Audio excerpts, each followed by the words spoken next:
Hello friends, welcome to our YouTube channel Adyan Sarthi. My name is Nilesh Modi and I am BTech student of Manit Bhopal. In this video lecture, we have covered density of the crystal or lattice. That is a simple सा एक formula है, okay. And we have covered two problems on the basis of this formula. Okay, so let's continue. Let's explore these things. Okay, so density of the crystal, that is rho. Okay, so how can we say that density is mass upon volume? Okay, mass upon volume. अब हम density of the crystal की बात कर रहे हैं, मतलब मास किसका होगा? क्रिस्टल का होगा. क्रिस्टल या लेटिस. ठीक है, वॉल्यूम भी क्रिस्टल का होगा या लेटिस का. ठीक है. अब अगर हम मास ऑफ द क्रिस्टल की बात करें तो हमको पता है कि एक क्रिस्टल में सिर्फ एटम्स प्रेजेंट होते हैं. ठीक है, तो हम क्या बोलेंगे कि किसी एक एटम का mass into effective number of atoms. मतलब क्या बोल रहे हैं हम कि किसी भी क्रिस्टल का मास क्या होगा, उसमें प्रेजेंट एटम जितने भी एटम्स हैं उनका टोटल मास. ओके, अब ये जो है ये हमारा एटॉमिक मास है, तो एटॉमिक मास की यूनिट क्या होती है? AMU. Okay, so that will be in AMU per unit cell. So if we calculate in grams, so what will we do? Z into, ये हमारा एक एटम है तो नंबर ऑफ एटम मतलब एक एटम का एटॉमिक मास है. ये हमारे इफेक्टिव नंबर ऑफ एटम्स है, तो अगर हम इसको Na से डिवाइड कर दे तो ये हमारा क्या हो जाएगा? Mole. Mole into atomic mass. So that will be over atomic mass, whole atomic mass in grams. I hope ये चीज आपको समझ में आई होगी. Now come again to the formula. So Z into atomic mass divided by volume of the lattice, Na into volume of the lattice. So that will be over densities formula. ठीक है, किसी भी क्रिस्टल की density निकालनी होगी तो हम इस फॉर्मूला का यूज करेंगे. और वॉल्यूम ऑफ द लैटिस कैसे निकाल सकते हैं? अगर रेडियस दिए तो रेडियस के फॉर्म में निकाल लेंगे, या फिर ए क्यूब अगर एज लेंथ दिए तो. ठीक है, now come to the questions. Because there is nothing any special in this formula, so come to the question practice. An element of atomic mass 60, मतलब एक एलिमेंट है जिसका एटॉमिक मास है 60, हैविंग FCC क्रिस्टल. सो FCC crystal sorry FCC crystal, FCC crystal के लिए Z का value कितना होता है? 4. मतलब 4 इफेक्टिव नंबर ऑफ एटम्स होता है Z में, FCC में. इसके लिए आप प्रीवियस वीडियो लेक्चर भी देख सकते हैं अगर आपको पता नहीं है तो. Crystal has a density of 6.23 gram per centimetre cube, मतलब डेंसिटी भी दे रखी है. What is the edge length of the unit cell? हमको एज लेंथ बतानी है यूनिट सेल की. सो इजी क्वेश्चन है, फॉर्मूला बेस्ड है बिल्कुल. So let's calculate. सबसे पहले फॉर्मूला लिख लेते हैं. ठीक है, फॉर्मूले लिखने से हमको क्या क्या चीजें क्लियर होती है कि हमको क्या क्या गिवन है और क्या क्या नहीं गिवन है, मतलब क्या हमको कैलकुलेट करना है. समझ रहे हैं? तो लिख लेते हैं. Density equals to effective number of atoms into atomic mass divided by Na into volume. अब हमको Z पता है, हाँ पता है. एटॉमिक मास पता है, हाँ पता है, 60 दे रखा है. Na की वैल्यू पता है, हाँ पता है, दे भी रखी है और हमको याद भी होती है. वॉल्यूम, वॉल्यूम हमको निकालना है. ठीक है, तो यहां से हम वॉल्यूम निकालेंगे और फिर यूनिट सेल का वॉल्यूम क्या होता है? A cube. ठीक है, तो यहां से हम एज लेंथ कैलकुलेट कर लेंगे. Okay, so let's start. Density की वैल्यू रखिए 6.23. आपको यूनिट का भी यहां पे ध्यान रखना होगा. जैसे ये ग्राम पर सेंटीमीटर क्यूब में है तो इट्स ओके।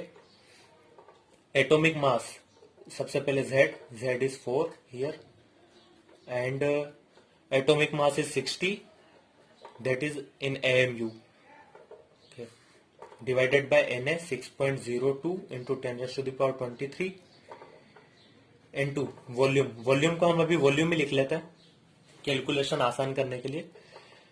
वॉल्यूम को इधर ले आता है, that's over calculation part only. 4 into 60 divided by, मैं आपको कैलकुलेशन करके क्यों बता रहा हूं, क्योंकि हमको जेई में कैलकुलेशन करनी पड़ती है, तो आपको पता होना चाहिए कि कैलकुलेशन कैसे करनी है, क्योंकि वहां पे वर्चुअल कैलकुलेटर अलाउड होता है या नहीं होता है इसका मुझे अभी तो आइडिया नहीं है। तो जैसे मान लीजिए ये 6.02 है, ये 6 के अप्रोक्स है, तो इसको हम 6 मान लेंगे, ठीक है। ये 6.23 है, इसको भी हम 6 के अप्रोक्स मान लेंगे। अब हमने क्या किया है कि डिनोमिनेटर को थोड़ा थोड़ा डिक्रीज किया है, मतलब जो हमारा फाइनल आंसर आने वाला है वो हमारा इंक्रीज्ड आंसर आने वाला है, ठीक है। तो उससे रिलेटेड जो भी हमारा छोटा वाला ऑप्शन होगा, 4 ऑप्शन में जो उससे जस्ट छोटा वाला आंसर होगा वही हम टिक कर देंगे, ठीक है। तो फर्स्ट ऑफ ऑल कैलकुलेट करते हैं, इसको 6 हमने एज्यूम कर लिया, तो 6 10 से 60, 2 2 जा 4, 2 3 जा 6, तो ये हो जाएगा 0.66 into 10 raise to the power -22, या फिर इसी को हम लिखें तो 66 into 10 raise to the power -24, okay. Sorry. अब हमने क्या बोला था कि जो हमारा आंसर आ रहा है वो इंक्रीज्ड आ रहा है, तो अब हमको नियरली अबाउट लिखना है, तो इससे थोड़ा सा डिक्रीज करके लिख लो। अब हमको क्या पता है कि जो वॉल्यूम है, वॉल्यूम क्या होता है, ए क्यूब होता है, तो इसी को हमने यहाँ पे ए क्यूब लिख दिया, ठीक है। क्योंकि हमको फाइनली निकालना क्या है, लेटिस पैरामीटर, एज लेंथ, तो हमने यहाँ पे ए क्यूब लिख लिया, ठीक है। तो ए क्यूब इक्वल टू, और हमने इसको थोड़ा सा डिक्रीज कर दिया, थोड़ा सा हमारी कैलकुलेशन आसान करने के लिए, तो 64 into 10 raise to the power -24। अब मैंने यहाँ पे 64 ही क्यों लिखा, क्योंकि अपने को पता है कि 64 किसका क्यूब होता है, 4 का, 4 इंटू 4 इंटू 4, ओके। 4 4 जा 16, 16 4 जा 64, सो यहां से हमारा a will be 4 into 10 raise to the power -8 centimetre, that will be over lattice parameter और एज लेंथ। देखिए कितनी आसानी से कैलकुलेशन हो गई है, तो इस तरह से कैलकुलेशन करनी होती है। तो ये तो एक इजी सा क्वेश्चन था। One more question we will discuss. An element crystallizes into a structure which may be described by a cubic type, okay. Unit cell having 1 atom on each corner, मतलब जितने भी कॉर्नर एटम होंगे, क्या बोला है, एक atom तो है हमारा कॉर्नर पर, तो कॉर्नर अपने को पता है 8 होता है, जिनकी वजह से जो इफेक्टिव नंबर ऑफ एटम आएगा वो 1 एटम आएगा, ठीक है। फिर क्या बोला है, of cube 2 atoms on one of its diagonal, मतलब कोई भी अगर क्यूब होगा तो इसके डायगोनल पे भी 2 एलिमेंट है, कहीं पे भी होंगे बीच में, लेकिन ये फुल्ली कवर्ड होंगे, ठीक है। तो मतलब 2 एटम्स ये प्लस 2 एटम्स कौन से, डायगोनल वाले, so that is over effective number of atoms, 1 plus 2 equals to 3। तो अभी हमने स्टार्ट कैसे किया है, क्वेश्चन को ब्रेक कर करके पढ़ रहे हैं, पढ़ के सोल्व कर रहे हैं, ठीक है। जैसे उसने बोला कि each corner of the cube, तो क्यूब के कॉर्नर का एटम 1 एटम हो जाएगा, और 2 एटम उसने खुद ने बोला है कि डायगोनल पर है, तो ये 2 एटम हमारे डायगोनल के हो गए, तो टोटल नंबर ऑफ एटम्स हो गया 3। फिर उसने बोला है कि if the volume of this unit cell is इतना, उसने वॉल्यूम भी दे रखा है भाई, 24 into 10 raise to the power -24 centimetre cube, density भी दे रखी है, ठीक है। तो calculate the number of atoms present in 200 gram element. अब एक टाइम के लिए पूरा क्वेश्चन भूल जाइए, लास्ट में क्या बोला है, calculate the number of atoms present in 200 ग्राम। अगर मान लीजिए कि हमारा क्वेश्चन सिर्फ इतना होता, तो हम कैसे करते कैलकुलेट, तो number of atoms equals to 200 divided by atomic mass, of atom, ठीक है। ये हो गया हमारा number of mole, mole into Na, इसको अपन एम लिख देते हैं, एम एटॉमिक, ठीक है। तो ये क्या हो जाएंगे हमारे नंबर ऑफ एटम्स, ऐसे निकालते हैं ना, सबसे पहले हम मोल निकाल लेते हैं, फिर मोल को Na से मल्टीप्लाई कर देते हैं, सो that will be over number of atoms. अब डेंसिटी का फॉर्मूला लिखते हैं। तो डेंसिटी में क्या होता है, Z into atomic mass divided by volume into A cube, volume into A cube नहीं, सॉरी, वॉल्यूम इंटू Na। सो आप एक चीज देखेंगे अगर गौर से, तो एम एटॉमिक अपॉन Na, ठीक है, एम एटॉमिक अपॉन Na। अगर हम Na को इधर ले आए, Na upon M atomic, so what will it be, Z upon V into rho.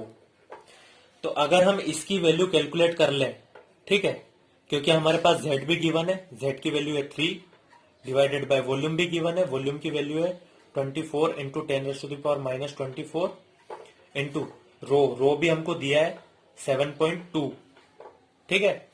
तो अगर हम इन सब की वैल्यू यहां पे रखते हैं तो हमारे पास Na अपॉन एम एटॉमिक आ जाएगा, और Na अपॉन एन एटॉमिक में अगर हम 200 का मल्टीप्लाई कर देंगे तो हमारा फाइनल नंबर ऑफ एटम्स आ जाएगा। So I am not calculating here, so you should calculate it and I will provide the answer in the comment box, okay. So answer will be in comments or in the next lecture. So if I forget to put it in a comment box, so I will provide in next lecture, okay. I hope you enjoyed this lecture and you covered this lecture very well, because it's a important topic and only a single formula based questions. So please like, comments and share if you like it, and please share to your friends also. Thank you.